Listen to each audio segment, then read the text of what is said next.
Non, ce n'est pas un film Disney. Personne ne viendra te sauver. Personne ne te prendra par la main. Personne ne te donnera la permission de vivre la vie que tu veux. C'est la vérité la plus dure et la plus importante que tu entendras jamais.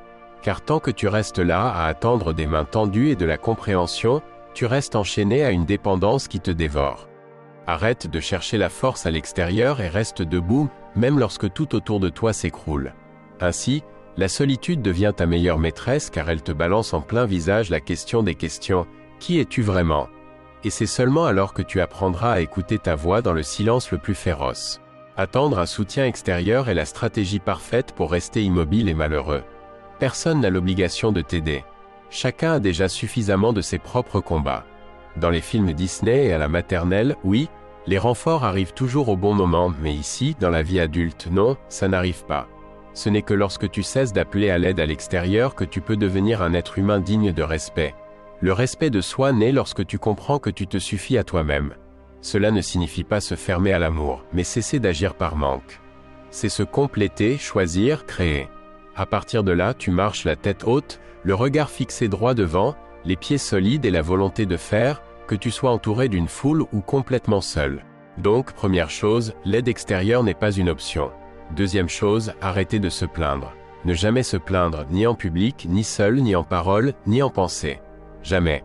Chaque plainte te cloue dans le rôle de victime, te convainc que le problème est plus grand que ta volonté et qu'il n'y a pas de marge d'action.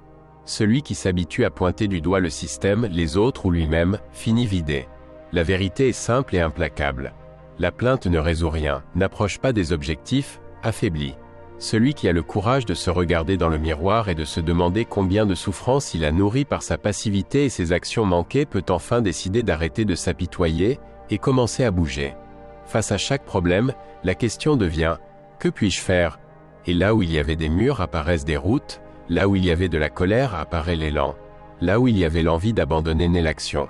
Le monde ne donne rien à ceux qui se plaignent, mais ouvre des portes à ceux qui résistent, crée et transforme le peu qu'ils ont en force. La vraie croissance arrive quand on arrête d'attendre.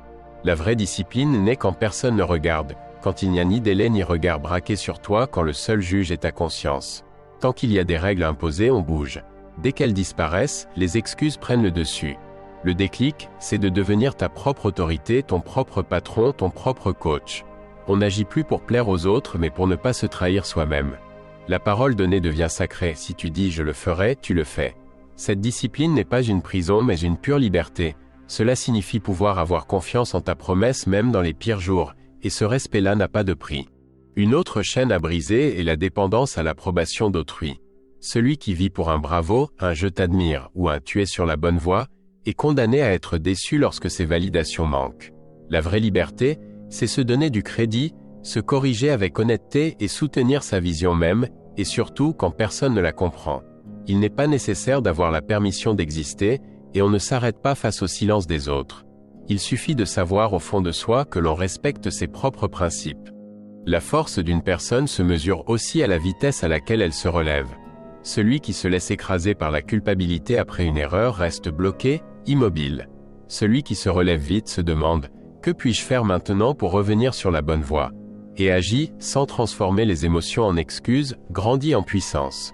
Peu importe combien de fois tu tombes, mais combien de temps tu restes au sol. La rapidité avec laquelle tu réagis réduit l'espace de la honte et renforce le caractère. Chaque chute est une occasion de devenir plus fort, si l'on a le courage de réagir. Puis vient la leçon la plus difficile, apprendre à travailler sans motivation. Attendre de se sentir prêt est la recette pour rester esclave de son humeur, et l'humeur est un traître, elle change, ment, sabote. Celui qui agit quand même les jours les plus ternes, construit une version de lui-même qu'aucune tempête ne peut arrêter. Les objectifs valent plus que la paresse, la discipline est ce qui reste quand tout le reste s'écroule. La société actuelle idolâtre le confort, mais rien de grand ne naît là. Rester en dehors de la zone de confort, sans chercher d'échappatoire, est un art qui forge le caractère et la force. Celui qui évite les conversations difficiles, les tâches ou les efforts répétitifs reste faible. Celui qui choisit de rester dans la douleur, l'effort, l'anxiété, sans s'anesthésier avec des distractions, découvre que l'inconfort est un maître. Il révèle les limites et forge la résistance. Si ça fait mal, c'est que ça compte. Derrière chaque inconfort, il y a un niveau supérieur prêt à être conquis. Une autre libération arrive quand on cesse d'exiger d'être compris. Chercher à expliquer chaque choix pour obtenir l'approbation est une perte de temps et un gaspillage d'énergie. Celui qui arrête de demander la permission, dit non sans 1000 justifications et accepte d'être critiqué, vit libre et léger. La paix intérieure dépend de son propre jugement, pas de celui des autres. Ceux qui veulent, suivent. Ceux qui ne veulent pas restent à regarder. Enfin, la plus belle vérité de toutes est la suivante: tout ce dont tu as besoin, tu l'as déjà. Mieux encore, tu l'as déjà. Pas sur ton compte en banque, pas dans tes relations et amitiés, pas dans des conditions idéales, mais dans la décision de ne jamais te trahir. C'est le vrai secret.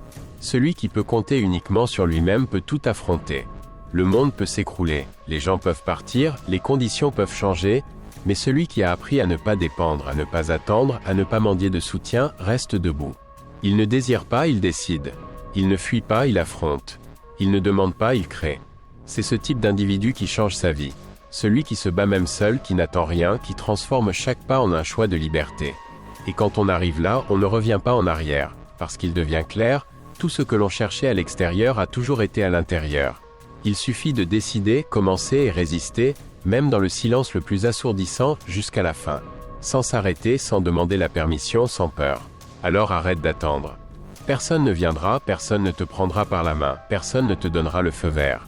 Si tu veux une vie différente, commence maintenant ici avec ce que tu as, même si ça te paraît nul, même si ça te paraît peu. Car chaque seconde passée à te plaindre ou à chercher l'approbation est une seconde volée à la vie que tu pourrais vivre et que chaque être humain mérite de vivre. Celui qui choisit d'agir maintenant même sans se sentir prêt, même sans tout avoir clair, même sans personne pour l'applaudir, gagne. Pour toujours. Alors serre les dents, lève-toi et bouge.